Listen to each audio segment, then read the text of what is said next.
Australia high voltage semifinal champions trophy নিশ্চয়ই ট্রফিতে দেখেছেন। বাংলা ইংলিশের ধারাভাষ্যের সাথে ইনিংস ব্রেকে পুরস্কার জেতার সুযোগটাও নিশ্চয়ই আপনারা দিয়েছেন।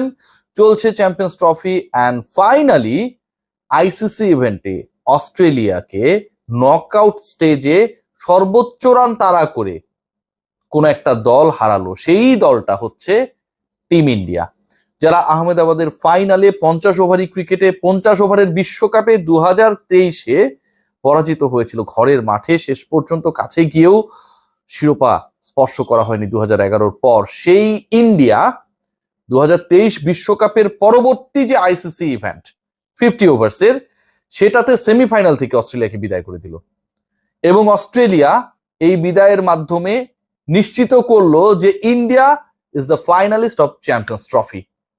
What a Virat Kohli show!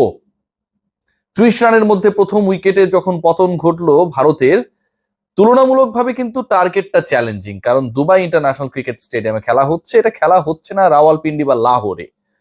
তারপরে বিরাট কোহলি নামলেন 50, 100, 150, 200 পেরিয়ে দলীয় রান যখন 225, তখন বিরাট কোহলি বিদায় নিলেন। তাদের জয়ের জন্য প্রয়োজন 45 বলে 40 রান। কোহলি তার পুরো ইনিংসের সবচেয়ে বাজে শটটাই তখন খেললেন। পুরো ম্যাচ কোহলি যেভাবে ডমিনেট করেছেন, একটাই শুধু অপেক্ষা ছিল, পুরো ম্যাচ শেষে ওই একটাই আক্ষেপ, বিরাট কোহলি তার 52তম ওডিআই শতকটা পাচ্ছেন কি?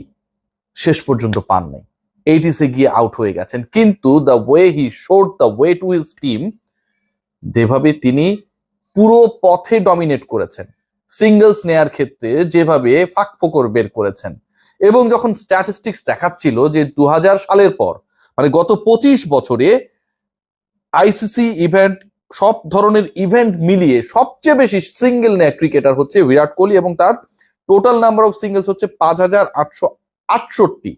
প্রায় 6000 সিঙ্গেল নিয়েছেন। তার মোট রানের ওয়ানডেতে 6000 runs around from the singles. অবিশ্বাস্য, এক কথায় অবিশ্বাস্য। বিরাট কোহলি এই ম্যাচে সেঞ্চুরি পান নাই, বাদ বাকি সবই করেছেন। ভারতকে জেতানোর ক্ষেত্রে পুরো পথটা তিনি তৈরি করতে পেরেছেন। খেয়াল করে দেখুন যে যখনই ক্রুশাল ম্যাচ আসে, গুরুত্বপূর্ণ সম্মানের ব্যাপার আসে, তখনই কোহলি একাই দাঁড়িয়েছেন। আমরা যদি খেয়াল করি ভারতের পাকিস্তানের বিপক্ষে ম্যাচ, এবং সেই ম্যাচকে ঘিরে কি উত্তাপ, বিরাট কোহলি শতক হাঁকিয়ে জয়ের পথ দেখালেন টিম ইন্ডিয়াকে। এরপর বিরাট কোহলির সেই রকম ব্যাটিংটা আমরা লক্ষ্য করছিলাম না, জমিয়ে রেখেছিলেন একটা নকআউট ম্যাচের জন্য, যেই ম্যাচটা ইন্ডিয়াকে ফাইনালে তুলবে, এবং ফাইনালে ওঠা ইন্ডিয়াকে ফাইনালের শিরোপা জিততে যেই দলটা সবচেয়ে বেশি কাঁদিয়েছে, অস্ট্রেলিয়াকে আউট করে দিবে, সেখানটা এসে খেলে দিলেন। 24তম আইসিসি ইভেন্টে 50 ওয়ানডে ইভেন্টে আফটার সচিন তেন্ডুলকার, ভাবা যায়। এবং এটা এখন টপ।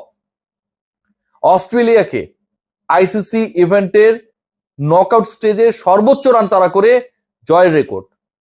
2000 সালের পর থেকে ওয়ানডেতে সবচেয়ে বেশি সিঙ্গেল গ্রহণকারী ক্রিকেটার বিরাট কোহলি আসলে বিরাট কীর্তিমান। আজকের এই ম্যাচের পর আমার কাছে মনে হয় যে ফাইনালে সবচেয়ে বেশি এক্সাইটমেন্ট থাকবে, আলোচনা থাকবে, টিম ইন্ডিয়ার অপেক্ষা থাকবে। ফাইনালটা কিন্তু দুবাইতে হচ্ছে, এটাতে আর কোনো ডাউট থাকলো না। চ্যাম্পিয়ন্স ট্রফির আয়োজক পাকিস্তান, দে ওয়ার প্রেইং যে কোনোভাবে অস্ট্রেলিয়া জিতে গেলে ফাইনালটা শেষ পর্যন্ত আর দুবাইতে হইতো না, ইউএইতে হইতো না, পাকিস্তানের টুর্নামেন্টের ফাইনাল পাকিস্তানে হইতো, সেটা আর হচ্ছে না। কিন্তু এখন এক্সাইটমেন্টের ব্যাপার যে কোন দলটা ফাইনালে ইন্ডিয়ার প্রতিপক্ষ হয়, নিউজিল্যান্ড ও সাউথ আফ্রিকা, যেই দলই হোক ওয়ানডে টুর্নামেন্টের ফাইনালে গিয়ে আরো একবার কি টিম ইন্ডিয়া পা হড়কাবে, নাকি 2023-এর জ্বালা মেটাবে দুবাইয়ের মরুদ্যানে। সবাই ভালো থাকবেন, take great care. Virat Kohli ইনিংসটা আসলে দেখার মতো ছিল।